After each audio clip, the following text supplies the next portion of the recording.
তো আসসালামু আলাইকুম everyone. Hope you all are doing well. আজকে আমাদের সাথে একটা ব্রাইট গেস্ট বলা যায়, তোমরা দেখতেই পাচ্ছ সাইডে। হ্যাঁ। সো সে হচ্ছে আমাদের কোর্সে ছিল এবং সে একটা চমৎকার রেজাল্ট করে, সেকেন্ড টাইমার। সে সে থার্ড হয় পুরা central merit GST, which is very grateful result বলা যায়। সো আজকে আমরা শুনবো তোমাদের সাব্বির ভাইয়ের কাছ থেকে তার সেকেন্ড টাইমের জার্নি। টুকটাক শুনবো। তোমরা যারা এখনো সেকেন্ড টাইমার আছো, বিশেষ করে অনেক বেশি তোমাদের মধ্যে ভয় কাজ করে যে পারবো কিনা, চান্স হবে কিনা। সো আজকে তোমাদের সাব্বির ভাইয়ের মুখ থেকে শুনবা সে জিএসটি থার্ড হইছে, তার সেকেন্ড টাইমে আসলে পারা যায় কিনা, কিংবা সেকেন্ড টাইমে আসলে কিভাবে কি করলে অ্যাকচুয়ালি থিঙ্কিং প্রসেসটা কেমন করলে আসলে ভালো করা যায়, সেটা নিয়ে তোমাদের সাব্বির ভাই কথা বলবে। তো শুরুতেই আমি সাব্বিরকে স্বাগতম জানাচ্ছি। তো সাব্বির ব্রাদার, ওয়েলকাম। ভালো জি আছো ভাই। তুমি? আসসালামু আলাইকুম ভাইয়া। জি, ওয়ালাইকুম আসসালাম। আলহামদুলিল্লাহ, আপনি ভালো আছেন? হ্যাঁ, আলহামদুলিল্লাহ ভালো আছি। তো তুমি তোমার ছোট্ট করে তোমার জার্নিটুকু একটু শেয়ার করে দাও। তোমাদের জুনিয়র যারা আছে তারা হয়তো বা কিছুটা হলেও তোমার এখান থেকে বেনিফিট পাবে। জি ভাইয়া, যখন আমি ফার্স্ট টাইম এক্সাম দিই বুঝলেন, তখন ধরেন আমি ঢাকা গেছিলাম। আচ্ছা ঢাকা আচ্ছা। যাওয়ার পরে আমার প্রায় 1.5 লাখ মতো খরচ। তো আচ্ছা আচ্ছা। ওইটার পরে যখন আমার কোথাও হলো না, তখন আমার আব্বু মানে একেবারে ভেঙে পড়ছিল। আমিও ভেঙে পড়ছি। তারপরে আমার পক্ষে আর লেখাপড়া চালানো সম্ভব হচ্ছে না। তো আচ্ছা এইটার আচ্ছা। পরে আমি বাসায় চলে আসলাম। আসার পরে অনেক খোঁজ খবর নিয়েছি যে একটা অনলাইন প্ল্যাটফর্ম আছে, আপনি দেখে কম টাকায় দিচ্ছেন, বা আমি খোঁজ খবর নিয়েছি বন্ধুদের কাছ থেকে যে মাত্র 400 বা 500 টাকায় একটা অনলাইন কোর্স দিচ্ছেন। তো ওইটাই আমি তখন ভর্তি হলাম। আমার তখন আমি বাসা থেকে করছি, যে ভর্তি হয়ে আপনার ক্লাস গুলা মেন্টারশিপ ক্লাস গুলা করছি, তো ওইটা থেকে আমি অনেক বেনিফিট পাইছি। এটার আচ্ছা পরে আচ্ছা। এটার পরে আপনার ওই যে মাঝে মাঝে যে এক্সাম দিতেন সেইগুলো অনেক ভালো ছিল। আচ্ছা আচ্ছা। তারপর দেখতাম যে আপনি অনেক মানে মোটিভেশনাল স্পিচ দিতেন, সেগুলো শুনতাম। এরপরে আচ্ছা আমি, সাবির দেখতাম আমি যে যদি মাঝে। তোমাকে জি। একটু বলি আর কি, যে তুমি যে ফার্স্ট টাইমে যে ঢাকা গেলা, তো গ্রাম থেকে যে ঢাকা জি। যাওয়ার একটা সাহস করা, আবার চান্স না হওয়ার কারণে আবার গ্রামে ফিরে আসা, সো এটার কারণে নিশ্চয়ই তোমাকে সমাজে কিংবা আশেপাশে তোমাকে অনেক কথা শুনতে হয়েছে। সো সেগুলো নিয়ে যদি জি একটু ভাই, বলো আর কি। অবশ্যই। জি ভাইয়া, এটা তো হবে যে পাড়া প্রতিবেশীর কথা বলবে। মানে আমি এই বিষয়ে আমি বাসা থেকে বেরোতে পারতাম না। মানে এক একজন এক এক কথা বলবে যে বা চান্স হলো না কেন, ঢাকায় গেলে মধ্যবিত্ত পরিবারের সন্তান, তুমি ঢাকায় যাবা আচ্ছা কেন, এই বিষয়ে অনেক খোঁটা দিত। তো ওইগুলো আমি কানে কিছুই নেইনি। তো না নিয়ে তো এখন আমি বাসা থেকে মূলত আর বাসা থেকে বেরোতামই না, যে এক আচ্ছা একজন এক আচ্ছা। এক কথা বলবে, সেই জন্য বাসা থেকে বেরোয়নি। তো অনলাইনে আপনার এটা কেনার পরে আমার অনেক উপকার হয়েছে আলহামদুলিল্লাহ। আচ্ছা আমি যদি তোমাকে একটু বুঝলেন। স্পেসিফিক্যালি বলি আর কি, ধরো অনেকের আছে যে বাসায় সেকেন্ড টাইম না আসলে সাপোর্ট করে না, যে বলে বিশেষ করে মধ্যবিত্ত আমরা যারা আছি, তোমার আমার মতো, যখন একবার টাকা পয়সা খরচ করে আমরা বড় বড় কোচিং সেন্টারে ভর্তি হওয়ার পরে যখন চান্সটা হয় না, তখন আসলে বাসায় না অতটা বুঝে না। তারা তো আর জানে না বিশ্ববিদ্যালয়ে প্রথমবার হয় না, পরে জি। আবার দিতে হয়, আবার হয়। তো উনারা তো এত কিছু জানেন না। তো সেক্ষেত্রে বাসায় দেখা যায় যে সাপোর্টটা পাওয়া যায় না প্রপার ওয়েতে, যে বলতেছে বাবা তুমি জি আবার দাও, অবশ্যই। পারবা। এরকম আসলে ওই ওয়েল এডুকেটেড না থাকার কারণে তারা আসলে এত কিছু, তারা বরং বলে যে এত টাকা খরচ করে কি হইলো, কিছু তো হইলো না, তুমি আবার চেষ্টা করে কি করবা। অনেকে এটা জি ভাই। ক্লেম করে যে ভাই সেকেন্ড টাইমে বাসা থেকে সাপোর্ট দেয় না। তো সেক্ষেত্রে তুমি এটা কিভাবে মেনটেন করছো, যে বাসা থেকে তোমাকেও নিশ্চয়ই অনেক কিছু শুনতে হয়েছে আই গেস, তো তুমি ওটা কিভাবে মেনটেন করছো যদি একটু বলতা। জি, আমি তখন খুব একটা কথা বলতাম না মানে বাসার সবার সাথে। তো আমি একটু একটা বন্ধুর কাছ থেকে আপনার এটা শুনলাম। শোনার পরে দেখছি যে আপনার সাথে ওই যে হাক স্টেইন আছে, ওনার হ্যাঁ হ্যাঁ, সাথে দেখলাম একটা হালকেস্টাইন। ভিডিও। তো এই হ্যাঁ হ্যাঁ, ভিডিওটা দেখে আনাস ভাই। আমি যে বলছি, ভাই যে এমন কম টাকায় মানে একটা কোর্স আছে, দেখি ভাই এটা কি কাজে দেয় কি। আচ্ছা আচ্ছা। তো আলহামদুলিল্লাহ আপনার ক্লাস করে আমার লাভ হয়েছে, প্রচুর লাভ হয়েছে, আমি স্বীকার করছি। আর বাসা থেকে প্রথমে মানে যখন আমি এক্সাম দিয়েছি, মানে আচ্ছা এইবার আচ্ছা। আমার এক্সাম দেওয়ার পরে অনেক ভালো হয়েছে কিন্তু। মানে প্রথমে যে এক্সামটা দিছি জাহাঙ্গীরনগরে, ওইটাই হ্যাঁ ভালো হ্যাঁ। হয়েছে। তারপরে বাসা থেকে আস্তে আস্তে সাপোর্ট দেওয়া শুরু করেছে। মানে বলছে আচ্ছা তোমার তো এবার হচ্ছে তো, বুঝলেন। আচ্ছা। তো এই আর তার কি। মানে হচ্ছে কি, যে তোমারটা যদি আমি একটু গুছায় বলি সাব্বির, যে প্রথমত হচ্ছে যে তুমি যখন জি। ফার্স্ট টাইমে যখন একটু হতাশ হয়ে গেলা, কোথাও হইলো না, বাসায়ও আসলা, তুমি জি। কথাবার্তা অফ করে দিছো, কারোর সাথে তেমন কথাবার্তা বলো না। আই থিংক আমি আমার কিছু ভিডিওতে এটা বলছিলাম যে যত কম কথা বলা যায়, দরকার হলে ফ্যামিলির মানুষজনের সাথে বেশি কথা বলার দরকার নাই। সো বেসিক্যালি তুমি জি আমার এখানে ভর্তি হওয়ার পরে এই মোটিভেশনাল কথাবার্তাগুলো শুনছো যে আচ্ছা ভাইও তো সেকেন্ড টাইমার ছিল, তাহলে ভাই যদি জি এইভাবে করে ফ্যামিলি মেনটেন করছে কিংবা তার সেকেন্ড টাইমের এই জিনিসগুলো এইভাবে মেনটেন করছে, তাহলে আমিও ওইভাবে চেষ্টা করে দেখি। তারপরে তুমি হচ্ছে জি ভাই। পরীক্ষা দিলা, প্রথম পরীক্ষা দেওয়ার পরে ভালো হয়েছে, দেন একটা ভালো হওয়ার কারণে আস্তে আস্তে তোমাকে আসলে ফ্যামিলিও সাপোর্ট দেওয়া সাপোর্ট শুরু দিছে। করছে। আচ্ছা, জি ভাই বুঝলাম। ওইটাই আলহামদুলিল্লাহ। তো আমি আসলে একটু ডিপলি তোমার কাছ থেকে জানতে চাচ্ছি যে স্টুডেন্ট যারা আছে, মনে করো যে তুমি সেকেন্ড টাইমার যখন ছিলা, তুমি তো জানো যে ভাই সেকেন্ড টাইমের যে সময়টুকু আসলে মানুষের প্রেসার কতটুকু থাকে, মোটিভেশন আসলে থাকেই না বলা যায়। তারপর খারাপ লাগা, জি। তারপর নিজেকে ছোট খারাপ মনে লাগা করা। মূলত। হ্যাঁ, তো এই জিনিসগুলো আসলে কিভাবে মেনটেন করে পড়াশোনায়, ওই যে অনেকেই আমাকে ক্লেম করে যে ভাই অনেক বেশি ডিপ্রেসড লাগতেছে, কখনোই পড়াশোনায় মন বসাইতে পারতেছি না। তো সেক্ষেত্রে তুমি তাদেরকে কি বলবা যে তাদের আসলে এই ক্ষেত্রে কি প্রসেস মাইনে চলা উচিত, যাতে করে সেকেন্ড টাইমে তোমার মতো করে তারাও দীর্ঘক্ষণ পড়াশোনায় সময় দিতে পারে? বা তুমি কয় ঘন্টা পড়ছো বা কি কি পড়ছো, কিভাবে মেনটেন করছো, একটু তুমি ডিটেলস যদি বলতা, আই থিংক তাদের জন্য একটু আমি বেটার হইতো আর কি। আমি একটা কথা বলতে চাই যে যারা মানে আমরা বেশিরভাগ কিন্তু মুসলিম, তাই না? মুসলিম না? হ্যাঁ, হ্যাঁ, হ্যাঁ। ধরেন যারা মুসলিম আছে, মানে এবার তো আপনার ধরেন রোজা গেল, আমি আচ্ছা, আচ্ছা। 1 মাস সম্পূর্ণ রোজা করছি। রোজা আলহামদুলিল্লাহ। করার পরে মানে প্রত্যেকটা রোজায় ইফতারের সময় আমি আল্লাহর কাছে চাইছি যে আল্লাহ আমার আচ্ছা, আচ্ছা, এর আগের বার আমার কোনো জায়গায় হয়নি, অন্তত আচ্ছা, যদি এক জায়গায় হয়, আমি ভাবছি যে যে আমার সিট আছে 400, আমার 400-র ভিতর হইলে হবে। কিন্তু আচ্ছা। আল্লাহ যে আমার মেরিট 3 দিয়ে দিয়েছে, এটা আমি অনেক খুশি। মানে মূলত, মাশাল্লাহ। বুঝতে পারছেন? মানে আমি হ্যাঁ। প্রতিদিন, মানে একটা দিনও বাদ দিইনি, প্রতিদিন আল্লাহর কাছে চাইতাম। তো আল্লাহ আচ্ছা, আমাকে আর আচ্ছা, ফিরায়নি। এটাই। আর আমার একটু পরিশ্রম ছিল। আর আমার প্রথম ফার্স্ট টাইম ভুল ছিল কি শুনবেন? যে আমি আচ্ছা। ফার্স্ট হ্যাঁ, টাইমে বলো। আমি যে যে ভুলগুলা ছিল, মানে আমি যেটা পারতাম না সেটা মানে নোট আচ্ছা, করতাম না। মানে দেখা যাচ্ছে এটা আমার আচ্ছা, হবে না, এটা আর করিনি, এই জন্য আর আচ্ছা, হয়নি। পরে মানে আমি মেন কথা আমি গুছিয়ে পড়তাম না কিছু, আচ্ছা, আচ্ছা, বুঝলেন? তারপরে আচ্ছা, সেকেন্ড টাইমে এসে আমি যে পর আমার ভুল ছিল সেগুলো ফাইন্ড আউট করে নোট করছি, নোট করে সেগুলাই বারবার করছি। আর আচ্ছা, মূলত আচ্ছা। এক্সাম দিতাম, এক্সামটাই মেন। মানে যত বেশি এক্সাম দিবে তত সময় মেনটেন হবে, এই জন্য হয়ে গেছে আর কি। হ্যাঁ, তো এই ক্ষেত্রে মানে সময় সাব্বির পাওয়া আমি, যায়নি আর কি। হ্যাঁ, হ্যাঁ, আমি সবসময় স্টুডেন্ট যারা আমাকে সেকেন্ড টাইমার, যেমন আমার এখানে কিন্তু গত বছরের আগের বছর থেকেও কিন্তু প্রচুর সেকেন্ড টাইমার আমাদের এখান থেকে ভালো করতেছে। তো আমি যেটা বলার চেষ্টা জি করি যে স্টুডেন্টদেরকে, বিশেষ করে এই যে তুমি একটু আগে যেটা বললা, যে ফার্স্ট অফ অল তোমাকে এই জিনিসগুলো ফাইন্ড আউট করতে হবে যে প্রথমে তোমার প্রথমবার আসলে কেন চান্সটা হয় নাই। এই প্রপার জি ভাই। ফাইন্ড আউট যদি কেউ করতে না পারে, তাহলে আসলে তার কাজ করার আসলে কিছু থাকে না। সে ভাববে যে আমার মনে হয় জি। ভাগ্যই ছিল না, এই জন্য হয় নাই। বাট সে তার যে ভুলগুলো ছিল ওগুলো সে আর ভুল। স্বীকার করতে পারে না, সে মনে করে যে তার ভাগ্যর জি জন্য তার চান্সটা মিস গেছে। আসলে কি তোমার মনে হয় যে দৃষ্টিতে তো অনেক সিট, শুধুমাত্র কি ভাগ্যের কারণে কারণ মিস যায়, একটাও সিটও পায় না, এরকম কি শুধু ভাগ্যের দোষ দিলে হয়? ডেফিনেটলি না। তার এখানে না অনেক না ভাই। সিট। হ্যাঁ।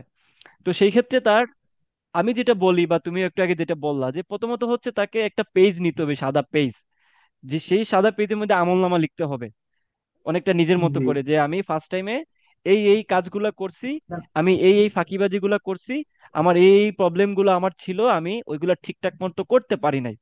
সো কি কি জি ভুল ভাই। ছিল এটা আসলে নিজের থেকে ভালো আর কেউ আসলে জানে না। তুমি তোমারটা ভালো করে জি ভাই। জানবা, আমি আমারটা ভালো করে জানবো। হ্যাঁ, মেন্টর হিসাবে হয়তো অবশ্যই। বা আমি তোমাকে বলতে পারি, বা তুমি হয়তো বলতে পারো যে ভাই তুমি এই শর্টকাট গুলো একটু দেখো, তুমি এই টাইম গুলাতে জি পড়াশোনা ভাই। করো, এই এই জায়গা থেকে পড়ো। কিন্তু পড়তে হবে তোমাকে, প্রবলেম গুলা ফেস করতে তোমাকে হবে অবশ্যই। তোমাকে, আর পরীক্ষার হলে বসতে হবে তোমাকে। সো এই একটা পয়েন্ট যে সাব্বিরও এই কাজটা করছে, যে সে আগে একটা সাদা পেজ নিয়ে তার প্রবলেম গুলো ফাইন্ড আউট করছে। এটা একটা চমৎকার জিনিস, আমি সবসময় এটা বলি।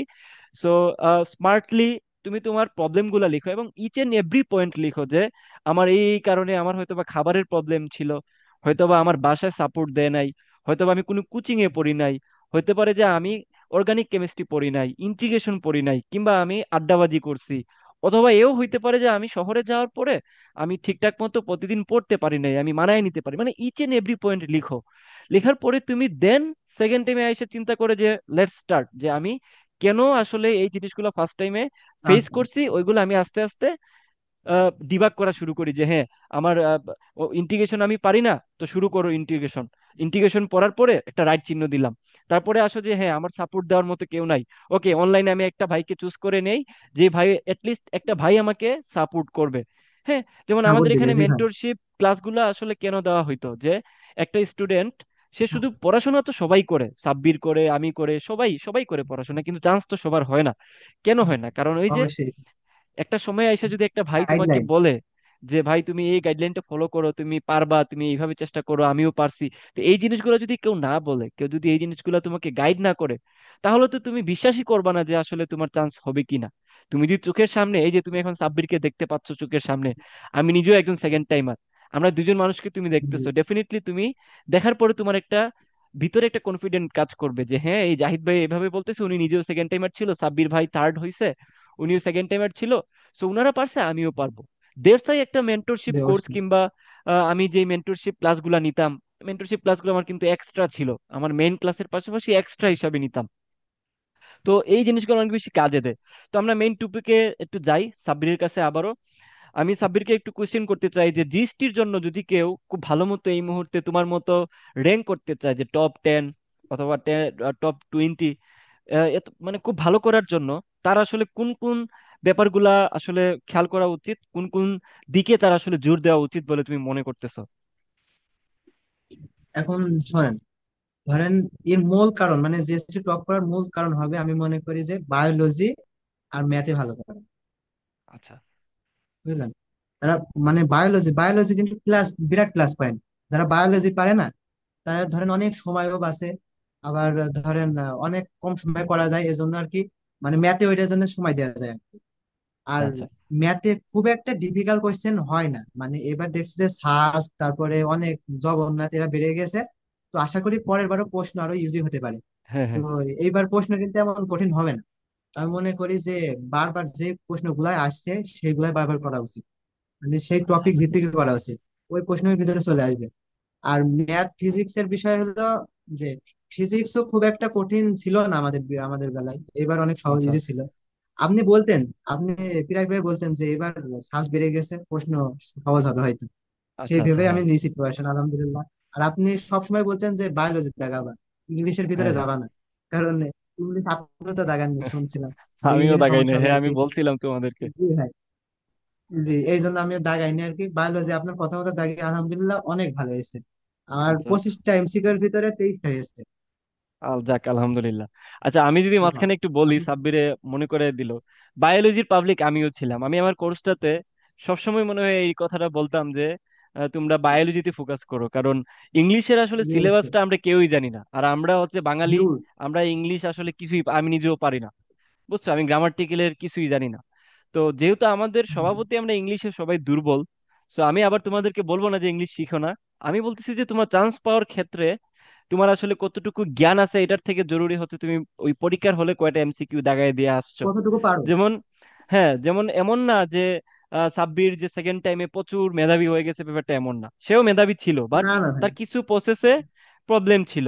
কিন্তু পরীক্ষার হলে তাকে জি বলতেছে যে তুমি ফার্স্ট টাইমে চান্স পাও নাই, তুমি মেধাবী না দেখে পাও নাই। তো আমাদের প্রসেসটাই এমন যে তুমি জি এই জি। 60 মিনিটের ভিতরে 100টা এমসিকিউ তুমি কিভাবে দাগায় দিয়ে আসছো, ওইটা হচ্ছে তোমার উপরে। আমার দরকার কয়টা এমসিকিউ হইছে, তুমি এখন তুমি মুখস্থ করে দাগাও, তুমি কোনো জাদুর বলে দাগাও, কিংবা তুমি যেভাবে দাগাও, বাট তাদের দরকার মেশিনের ভিতরে কয়টা হইছে, ওইটা হচ্ছে তোমার কাউন্ট করে রেজাল্ট দিয়ে দেওয়া। সো ওই পার্সপেক্টিভ থেকে জি। চিন্তা করলে আমি বলবো যে তুমি বায়োলজি দাগাইলে তোমার জন্য বেটার। কিভাবে? যেমন আবুল হাসান স্যারের বই, তারপর হচ্ছে গাজী আজমল স্যারের বই, এই দুইটা বই থেকে আসলে বাইরে থেকে আসার কোনো চান্স নাই। হ্যাঁ, এটা মেডিকেলের মতো কোয়েশ্চেন করে না যে খুব কঠিন করে ফেলে। আর আর একটা আমি, কথা বলি, হ্যাঁ বলো। ওই যে মানে বিগত যত সাল আছে মানে 23 24 21 22 19 20, মানে এইগুলা যত এমসিকিউ আছে বায়োলজি এর ভিতর হ্যাঁ, থেকে পড়লে চলে আসে, মানে আমরা তো হুবহু দেখছি যে চলে আসছে পুরো। হ্যাঁ, আমি তো বুঝলেন? এটা বলছিলাম মনে হয় এ- যে যারা ফাঁকিবাজি করে জি বায়োলজি দাগাইতে চাচ্ছ, তাদের কাজ হচ্ছে যতগুলা ইউনিভার্সিটি আছে বায়োলজি রিলেটেড, সবগুলা ইউনিভার্সিটির বায়োলজির বিগত যত বছর পারা যায় সলভ করে যাও, কারণ 2000 এমসিকিউ বায়োলজি থেকে সলভ করলে দেখা যায় যে 15-20টা বারবারই রিপিট হচ্ছে। লাইক দৈত্য জি ভাই। পছন্দের অনুপাত থেকেই আসতেছে, মেন্ডেলিফের ওইখান থেকেই আসতেছে। স্টার্ট কোডন যদি একবার আসে, পরের বার আসবে ইন্ট কোডন কোনটা, স্টপ করুন। রেপ্লিকা থেকে একবার আসলে আর আরেকবার আসবে আরএনএ থেকে। সো এইভাবে করে বলছিলাম যে জি তুমি ওই মেথডও ইউজ করতে পারো, চুরাই মেথড যেটাকে বলে। তো আমি যেটা বলছিলাম আর কি, যে ওই বায়োলজির সিলেবাসটা কিন্তু আমরা সিলেক্টিভলি জানি যে আমাদের এই কয়টা চ্যাপ্টার আছে, এই চ্যাপ্টারের মধ্যে এই চ্যাপ্টার গুলা আরো শর্ট আউট করে নিতে পারি, যে এই চ্যাপ্টার গুলা বেশি ইম্পর্টেন্ট। যেমন শ্বসনের চ্যাপ্টার থেকে বেশি আসবে, কুশের থেকে আসবে। জি অবশ্যই। এখন লাস্টের চ্যাপ্টার থেকে কম্পারেটিভলি তোমার কোন কোন চ্যাপ্টার থেকে বেশি আসে এটা নিজেই অ্যানালাইসিস করলে বোঝা যায়। তার মানে কি, ইংলিশের তুলনায় আমরা কিন্তু এই জায়গাটাতে কি কি আসবে না আসবে অ্যাটলিস্ট এটা আমরা আগে থেকে এজিউম করে নিতে পারি। এটা আমাদের জন্য বেনিফিট। সো এই ছিল বায়োলজির ব্যাপারে। সো কেউ যদি বাংলা ইংলিশ নিয়ে কিছু জি ভাই। বলতে চায়, অনেকেই কোয়েশ্চেন করে যে ভাই বাংলা ইংলিশটা আসলে একটু ঝামেলা মনে হয়, তো সেক্ষেত্রে তুমি বাংলা ইংলিশ নিয়ে কি বলতে চাইবা তাদেরকে, যদি কেউ দাগাইতে চায় বায়োলজির পরিবর্তে? না ভাই, যার মানে যে ধরেন মানে মেডিকেল অ্যাসপিরেন্ট ছিল, সে যদি আচ্ছা। বাংলা ইংলিশ দাগাইতে চায় সে দাগাইতে পারে অবশ্যই। তার না, সে তো বাংলা ইংলিশ, ও ম্যাথ যদি না থাকে সে বাংলা ইংলিশ দাগাইতে পারে, হ্যাঁ কারণ হ্যাঁ তার হ্যাঁ। ইংলিশ বেস অনেক ভালো হওয়ার কথা। হ্যাঁ হ্যাঁ। বুঝলেন? সে দাগাতে পারে। আর যারা ইঞ্জিনিয়ারিং প্রিপারেশন, আমি মনে করি যে ইংলিশ না দাগাই, মানে বায়োলজি আচ্ছা দাগানো আচ্ছা। বেটার। আচ্ছা আচ্ছা, হ্যাঁ। তো আমিও হ্যাঁ যেমন ইংলিশ না দাগাই বায়োলজি দাগাইছি। হ্যাঁ হ্যাঁ, মেডিকেলের যারা আছে তারা আসলে বায়োলজি দাগানোটাই বুঝছেন তো? বেটার। যদি ম্যাথে প্রবলেম হয়, স্বাভাবিকভাবে তাদের ম্যাথে প্রবলেম হবে, এটা জানা কথা। আর বাকি যারা আছে তারা, এটা ডিপেন্ড করতেছে যে তুমি যদি বেশি ইংলিশ পারো ইংলিশ দাগাবা, ইটস আপ টু ইউ। তো আমি যদি আরো জি স্পেসিফিকলি কিছু কোয়েশ্চেন করি আমরা, বা যদি তোমার কাছ থেকে জানতে চাই, যেমন অনেকেই কোয়েশ্চেনটা করে যে সেকেন্ড টাইমের ক্ষেত্রে দেখা যায় যে রেগুলার পড়তে পারে না অনেকে। মনে হয় যে আজকে পড়ছে 1 ঘন্টা, 1 ঘন্টা পরে তারা আসলে মোটিভেশনটা হারায় ফেলতেছে। সে আসলে কেন পড়তেছে, কি জন্য পড়তেছে সে নিজেও বুঝতেছে না। আবার এটাও জানে যে তাকে চান্স পাওয়া লাগবে। আবার দেখা যাচ্ছে সে আজকে পড়তেছে, আরো 2 দিন গ্যাপ দিয়ে দিচ্ছে, সে আর পড়াশোনায় মনোযোগ ধরে রাখতে পারতেছে না। তো সেই ক্ষেত্রে তুমি তাদেরকে কি বলবা, মানে তোমার কি বলার আছে তোমার জায়গা থেকে? প্রথমে আমি মনে করি যে ভাই, মন করে স্থির রাখতে হবে। স্থির রাখাতে হলো আসল কথা। বুঝলেন? স্থির রেখে মানে আমি সব সময় বলবো যে নিজেকে হলো, যে যে ধর্মের আছে তাকে সে ধর্মের ইবাদত করতে হবে। আচ্ছা মানে আচ্ছা। মুসলিম হইলে অবশ্যই আল্লাহর কাছে চাইতে হবে। আল্লাহর কাছে চাইতে হ্যাঁ হবে যে আল্লাহ, আমার ফার্স্ট টাইম হইলো না, এই বিষয়ে আমার কি করা উচিত। আল্লাহ নিশ্চয় অবশ্যই পথ দেখাবে। সেই পথ হ্যাঁ। দেখে মানে প্রতিদিন যদি আল্লাহর কাছে চাওয়া যায়, আল্লাহ আর ইনশাল্লাহ কোনোদিনই ফেরাবেন না। না, আমি সবসময় যে করতাম, আল্লাহ আমার চান্স হইলো না, আমি কি করবো। এখন আল্লাহ একটা নিশ্চয় উপায় দিয়েছে, যে চিন্তা। একবার আমি ইনশাল্লাহ স্বপ্নেও দেখছি যে আলহামদুলিল্লাহ, যে হয়নি তাই কি হয়েছে, হবে ইনশাল্লাহ। আচ্ছা আচ্ছা। তো সাব্বির কিন্তু জি চমৎকার একজন পজিটিভ মানুষ আমার যেটা মনে হইলো। তো আমিও আমার জি জায়গা থেকে অনেকবারই তোমাদেরকে বলছিলাম যে যদি কেউ ধৈর্য ধারণ করতে পারে, আল্লাহর প্রতি বিশ্বাস রাখতে পারে, যে যে ধর্মের আছো, এটা নট নেসেসারি যে তোমাকে সেম ধর্ম জি পালন করতে হবে, যে যার ধর্মে আছো। তো আমি আমার জায়গা থেকে বলি যে কেউ যদি আল্লাহ তাআলার উপর বিশ্বাস রাখে, ধৈর্য ধারণ করে থাকতে পারে, তার জন্য যে কি জিনিস অপেক্ষা করে সে নিজেও আসলে বুঝতে পারে না। আমার অনেকগুলা ভিডিওতেও আমি তোমাদেরকে বলছিলাম, হয়তোবা তোমরা আমার ইউটিউব চ্যানেলে গেলে এটা দেখতে পারবা, যে আমি যখন ফার্স্ট টাইমার ছিলাম তখন কল্পনাও করি নাই কখনো আমার চান্স হবে না।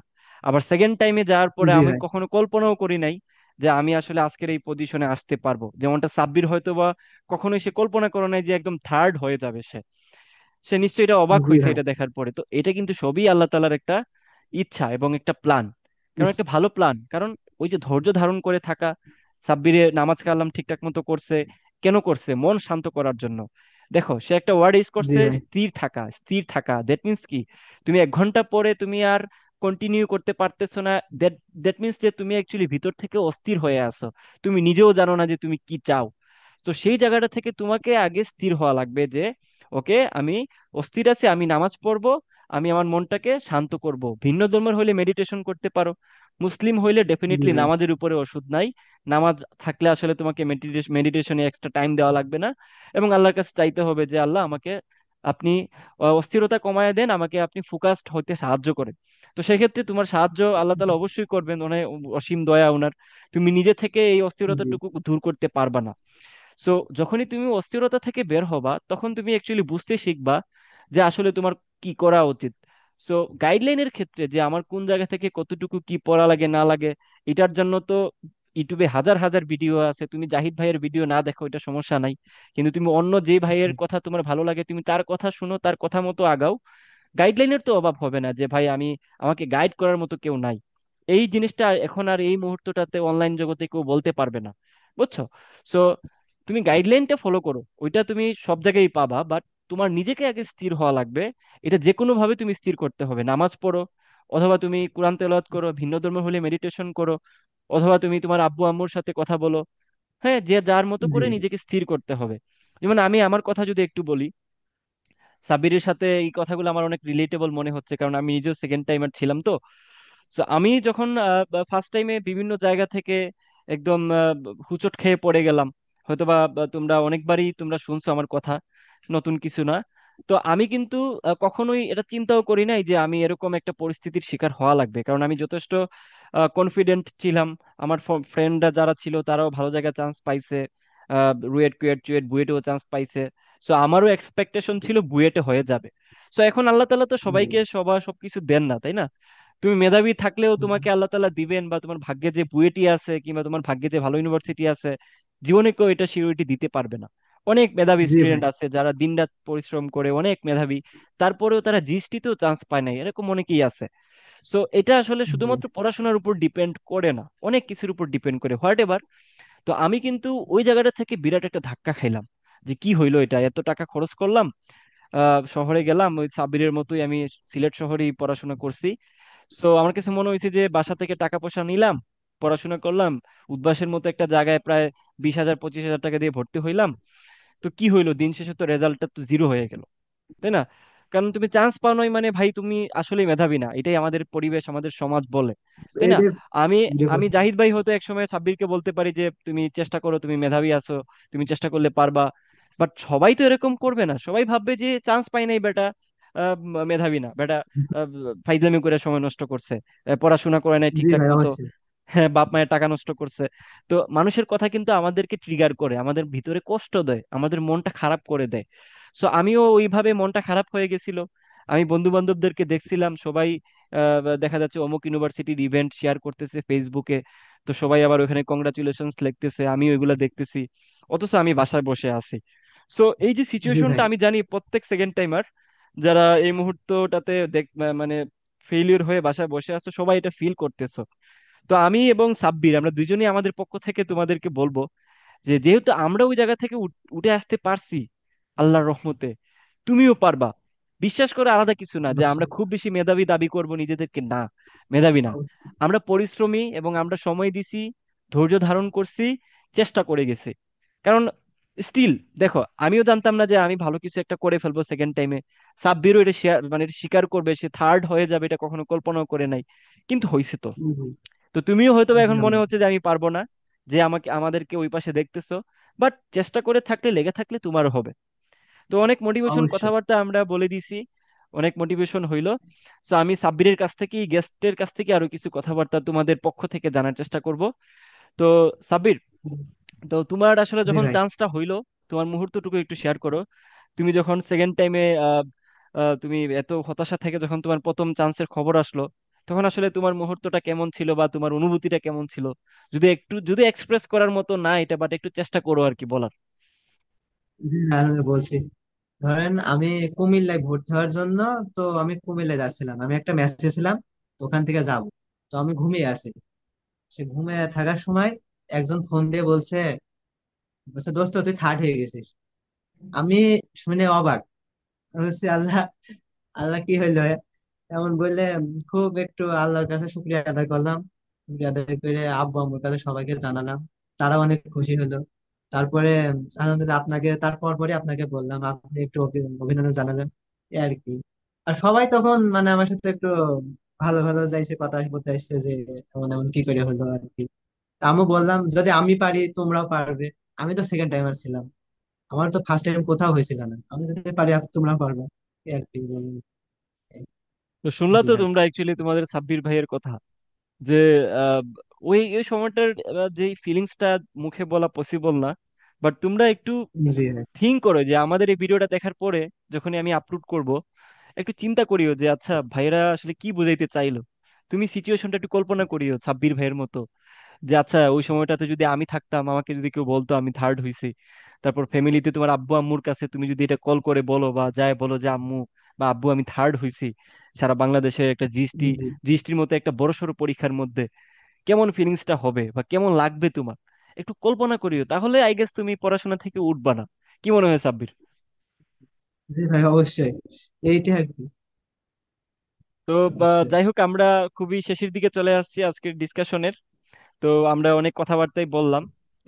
যদিও এটা আসলে হুট করেই একটা কি বলা যায়, ডিসকাশন বলা যায়, 1/4 ডিসকাশন। আগে থেকে তেমন কোনো আমাদের প্রিপারেশন ছিল না। আমি তাকে, সাব্বিরকে বললাম যে তুমি তোমার সেকেন্ড টাইমে জার্নিটা একটু শেয়ার করো আমাদের মাঝে, যেহেতু অনেক সেকেন্ড টাইমার আছে এবং যেহেতু সরাসরি সে আমার স্টুডেন্ট। এবং আমি জি আসলে চাচ্ছিলাম যে আমার সাথেই সে কথা বলে তোমাদেরকে বলুক যে তোমরাও পারবা, চেষ্টা জি, করে যাও, তোমরাও পারবা, আমি থার্ড হইছি, তোমরাও পারবা। সে সেকেন্ড টাইমার, কিন্তু এটা অবশ্যই। বারবারই উল্লেখ করতেছি, সে সেকেন্ড টাইমার। সে যদি বলতে পারে এরকম, সে তো আর মিথ্যা বলবে না, কারণ এটা বললে তো তার মানে অ্যাকচুয়ালি তার কোনো বেনিফিট নাই। সে সত্য জিনিসটাই তোমাদেরকে জি বলবে যে তোমরাও পারবা, তাই না? ফ্লেক্স নিতে চাইলে তো বলতোই যে এগুলা কঠিন জিনিস, হঠাৎ করে একদিন পরীক্ষা দিছি থার্ড হয়ে গেছি, ব্যাপারটা তো এমন না। সে অনেক ভালো না মতো না। তোমাদেরকে আশা করি অনেক কিছু বলছে। তো আমি আমার দিক থেকে এখানেই শেষ করতেছি। সাব্বির যদি কিছু বলতে চায়, সে তার ফিনিশিং কথাবার্তা বলে সে শেষ করুক। আর আমি তোমাদেরকে আবারও বলতেছি, তোমরা বারবার এই লাইভটা দেখো, বারবার এই ভিডিওটা দেখো, সাব্বিরে কি বলতে চাচ্ছে, সে আসলে কি বোঝাতে চাচ্ছে, জিনিসগুলো একটু বারবার রিক্যাপ করো। আশা করি এই ভিডিওটা তোমার লাইফের একটা লাইফ চেঞ্জিং ভিডিও হইতে পারে, যদি তুমি ঠিকঠাক মতো শুনতে পারো। আর যদি মনে করো যে ওকে শুনতে ভালো লাগতেছে, সাব্বির ভাইয়ের কথাবার্তা শুনতে ভালো লাগতেছে, পরে ভিডিও অফ করে তুমি তোমার মতো সাব্বির ভাই সাব্বির ভাইয়ের মতো, জাহিদ ভাই জাহিদ ভাইয়ের মতো, এটা আসলে হয় না। তো সাব্বির, তুমি শেষে কিছু একটা যদি বলতে চাও বলে তুমি ফিনিশ করে দাও আর কি। জি ভাই, বলছি যে মানে যে জিএসটি তে এবার চান্স পেয়েছে আর যে চান্স পায়নি, তাদের মধ্যে মূল পার্থক্য খুব একটা বেশি না। মানে আমি মনে করি হালকা। যে চান্স পায়, তার তার মূল কারণ চান্স পাওয়ার হলো সে সময়ের মধ্যে জিনিসটা কমপ্লিট করে। মানে আমার 60 সেকেন্ডে আমার কমপ্লিট করতে হবে 100টা টিক। আমি তো 100টা দাগাবো না, আমি যে কয়টা পারি সহজ জিনিস আমি সব কয়টা দাগে আসবো, যে কয়টা পারি। আমার দেখা যায় 70টা হচ্ছে, আমি 70টা দাগে দেবো। আমার দরকার নেই যেগুলো আমি পারি না বা কঠিন জিনিস আমি দেখবোই না। এ হয়ে গেল। আমি যে 70টা পারি, তো আমার মেরিট তো তখনই 100-র ভিতরে চলে আসছে। আচ্ছা আমার আচ্ছা। দরকারই নেই অত অনেক অনেক কিছু দাগানো, এই আর কি। আচ্ছা, আমার হঠাৎ করে বুঝলেন ভাই? আরেকটা জিনিস মাথায় তো আসলো, আমি শেষ করে দিছিলাম। তো তুমি জি আসলে কয়টা দাগাইছিলা বা কয়টা দাগানো উচিত, এটা নিয়ে অনেকের কোয়েশ্চেন করে। তুমি তো থার্ড হইছো, সো জিএসটিতে আসলে তুমি জি কয়টা দাগাইছো এবং কয়টা দাগানো উচিত, এটা নিয়ে অনেকে কথা বলে যে ভাই কয়টা দাগানো উচিত, কয়টা দাগাইলে কয়টা হইলে আসলে টপ 10-এর ভিতরে আসতে পারবো বা টপ 100-এর ভিতরে আসতে পারবো, এটা নিয়ে যদি বলতে আর ভাই, কি। এটা হলো কি, দেখেন, মানে প্রশ্ন বুঝে। হ্যাঁ হ্যাঁ। প্রশ্ন আমি প্রথমে দেখছি যে প্রশ্ন দেখছি অনেক সহজ হয়েছে। আমি বুঝতে পারছি যে এবার প্রচুর দাগাইতে হবে, না দাগাইলে হবে না। আমার প্ল্যান ছিল যদি প্রশ্ন কঠিন হয়, আমি সর্বোচ্চ হইলে 60টা দাগাবো, এই প্ল্যান নিয়ে গেছিলাম আমি। কিন্তু প্রশ্ন দেখে আমার মনে হচ্ছে আমি তো আমার হচ্ছে সব। এর দাগার পরে আমি একটা না দাগাইছি হইলে 80টা। মানে একটা না, প্রথমে 80টা দাগাইছি। তো 80টা দাগানোর পরে সময় দেখছে আমার এখনো 10 মিনিট, 10 না, 8 মিনিট আছে। তো আচ্ছা আচ্ছা। 8 মিনিটে আমার যেগুলো পাঁচটা কঠিন ছিল, ওই পাঁচটা আমি দাগাইছি। ধরেন ফিজিক্স ছিল কিছু, ফিজিক্স দুইটা ছিল আর ম্যাথ দুইটা ছিল। তো পরে ওই কটা দাগাইছি। তো আলহামদুলিল্লাহ দাগাইয়ে ওইগুলো হয়েছে। মানে মোট 85টা দাগাইছি, তার ভিতরে আমার না, 94টা দাগাইছিলাম, 85টা হয়েছিল। তো মাইনাস দিয়ে আমার মোট মার্ক ছিল 82.75। এই আর কি।